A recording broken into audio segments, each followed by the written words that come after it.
Yesu nashimwe. Uyu munsi rero ndashaka kukubwira ibyiza byo kugenda mu nzira y'umukiranutsi. Mu nzira y'umukiranutsi harimo ibintu byinshi cyane kandi byiza. Mu nzira y'umukiranutsi harimo umugisha ndetse n'ibyo kurya. Mu nzira y'umukiranutsi harimo imyenda yo kwambara ku bambaye ubusa. Mu nzira y'umukiranutsi harimo igikundiro ndetse n'amahoro. Ariko mu nzira z'abanyabyaha harimo agahinda, ishyari, amarira ndetse no gukubitwa. Mu nzira z'abanyabyaha ntushobora kubonamo amazi yo kunywa. Reka dusome ijambo ry'Imana riboneka mu gitabo cya Zaburi, igice cya mbere ku murongo wa 6.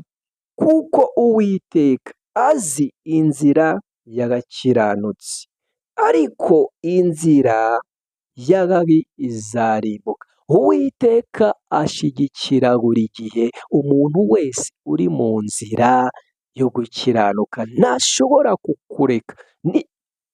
Niyo wagera mu byaha ntashobora kukureka.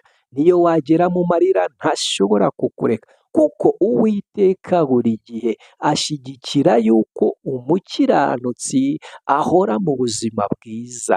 Rimwe na rimwe Satani aba ashaka yuko utsindwa ukabivamo. Ariko Imana Uwiteka yohereje Yesu kugira ngo akubere umutabazi w'ubuzima bwawe.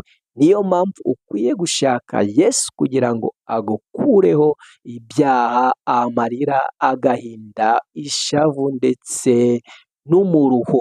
Ngwino Yesu akuruhure. Mu gihe utarakizwa, utarakira Yesu n'umwami n'umukiza wawe, urarushe.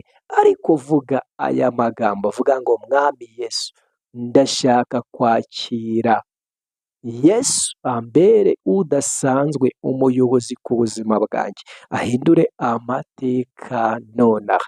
Yesu arakora ibidasanzwe ku buzima bwawe. Ijambo ry'Imana riravuga ngo abarushe n'abaremerewe nimunsange ndabaruhura, kuko umutwaro wanjye nturemereye, ni mutoya. Ngwino Yesu rero akubere umwami kugira ngo ubone impinduka ku buzima bwawe. Akira ijambo ry'Imana. Reka mbabwire mujye mukora subscribe kuri YouTube channel ndetse no kuri TikTok kuri Dukuzumuremyi Church Online.